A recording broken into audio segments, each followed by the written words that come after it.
பக்தி கிளிட்ஸ் நேயர்களுக்கு வணக்கம்.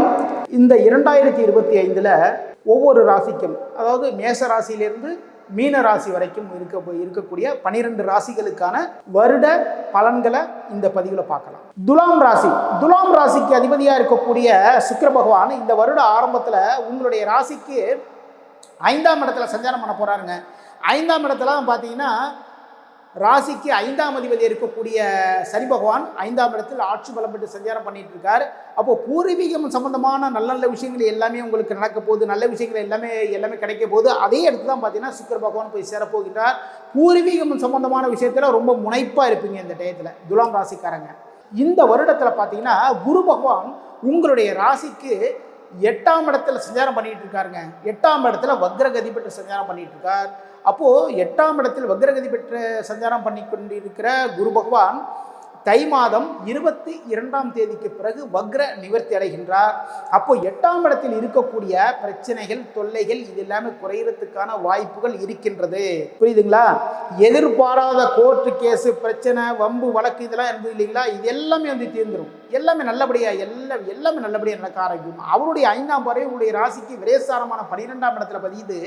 குரு பகவானுடைய 5ஆம் பார்வை எப்போ? தை மாதம் 22 தேதிக்கு பிறகு வக்ர நிவர்த்தி அடைந்ததற்கு பிறகு 5ஆம் இடத்துல உங்களுடைய ராசிக்கு விரேஸ்தானமான 12ஆம் இடத்துல பதிய போகுது அவருடைய 5ஆம் பார்வை. அப்போ மிக மிக சிறப்பு.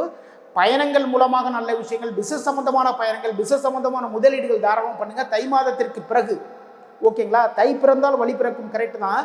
ஆனால் எல்லாருக்குமே பார்த்தீங்கன்னா தை முடியும் போது தான் எல்லாருக்குமே வழி பிறக்க போகுது. ஏன்னா குரு பகவான் வக்ரத்தில் இருக்கிறதுனால 22ஆம் தேதிக்கு பிறகு அனைவருக்குமே நல்ல விஷயங்கள் எல்லாமே கிடைக்க போகுது. அப்போது விரேஸ்தானமான 12ஆம் இடத்துல பதிகிறதுனால புதிய தொழில் தொடங்குறதுக்கான வாய்ப்புகள் எல்லாமே இருக்குது. தொழில முதலீடுகள் எல்லாமே பண்ணுவீங்க. தை மாதத்திற்கு பிறகு நல்ல நல்ல விஷயங்கள் எல்லாம் நடக்க போகுது. குரு பகவானுடைய 7ஆம் பார்வை உங்களுடைய ராசிக்கு 2ஆம் இடத்துல பதிகிறதுனால உங்களுடைய பேச்சின் மூலமாக நல்ல நல்ல விஷயங்கள் எல்லாமே கொண்டு வருவீங்க. பேச்சின் மூலமாக வருமானம், சில பேர் பார்த்தீங்கன்னா மேடை பேச்சாளராக இருப்பீங்க. அந்த பேச்சின் மூலமாக அற்புதமான வருமானம் உங்களை தேடி வந்து கொண்டே இருக்க போகுது இதுக்கப்புறம். ஓகேங்களா? அப்புறம் குரு பகவானுடைய 7ஆம் பார்வை உங்களுடைய ராசிக்கு 3ஆம் இடத்துல பதிய போகின்றது. இது மிக மிக சிறப்பு. எதிர்பாராத இடத்திலிருந்து நல்ல விஷயங்கள் எல்லாமே நடக்கும். எதிர்பாராத இடத்திலிருந்து நல்ல விஷயங்கள் எல்லாமே கிடைக்கும். குரு பகவானுடைய 9ஆம் பார்வை உங்களுடைய ராசிக்கு 6ஆம் இடத்துல பதிய போது மிக மிக சிறப்பு. நல்ல விஷயங்கள் எல்லாமே நடக்க போகுது. குரு பகவான் உங்களுடைய ராசிக்கு 8ஆம் இடத்துல சஞ்சாரம் பண்ணிட்டு இருக்கார். குரு பகவானுடைய 9ஆம் பார்வை, குரு பகவான் உங்களுடைய ராசிக்கு 8ஆம் இடத்துல சஞ்சாரம் பண்ணிட்டு இருக்கார். குரு பகவானுடைய 9ஆம் பார்வை உங்களுடைய ராசிக்கு 4ஆம் இடத்துல பதிய போது மிக மிக சிறப்பு. வண்டி வாகன யோகங்கள் எல்லாமே இருக்கு. இப்போ தை மாதத்திற்கு பிறகு வண்டி வாகன யோகங்கள் எல்லாமே உங்களுக்கு கிடைக்க போகின்றது. குரு பகவானுடைய 7ஆம் பார்வை உங்களுடைய ராசிக்கு 2ஆம் இடத்துல பதிகிறதுனால குடும்ப மகிழ்ச்சி, குடும்பத்தில் பண வரவு, உங்களுடைய பேச்சுக்கள் மூலமாக நல்ல வரவுகள் எல்லாமே உங்களை தேடி வந்து கொண்டே இருக்கும். மே மாதத்தில் தான் பார்த்தீங்கன்னா குரு பகவான் உங்களுடைய ராசிக்கு 8ஆம் இடத்திலிருந்து பாக்கியஸ்தானமான 9ஆம் இடத்திற்கு பெயர் செய்கின்றார். அவருடைய 7ஆம் பார்வை உங்களுடைய ராசிக்கு 3ஆம் இடத்தில் பதிய போகின்றது. மிக மிக சிறப்பு. முயற்சிகளின் முன்னேற்றங்கள், எதிர்பாராத மாற்றங்கள், எதிர்பாராத நல்ல நல்ல விஷயங்கள் எல்லாமே நடக்க போது.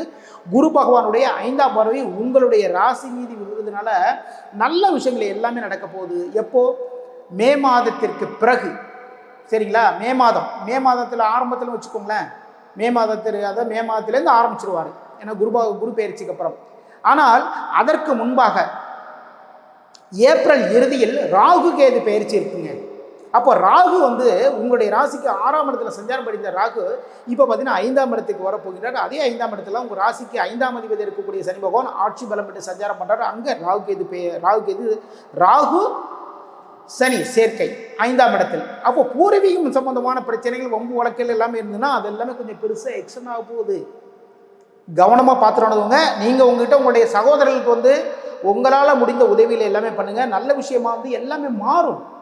கேது பகவான் உங்களுடைய ராசிக்கு 12ஆம் இடத்துல சஞ்சாரம் அடைந்தார். இது வரைக்கும் ராகு கேது பயிற்சியோட பார்த்தீங்கன்னா லாபஸ்தானமான 11ஆம் இடத்துக்கு வர போகிறார். தொழிலில் பார்த்தீங்கன்னா நீங்கள் எதிர்பார்த்த லாபத்தில் கொஞ்சம் குறையும்.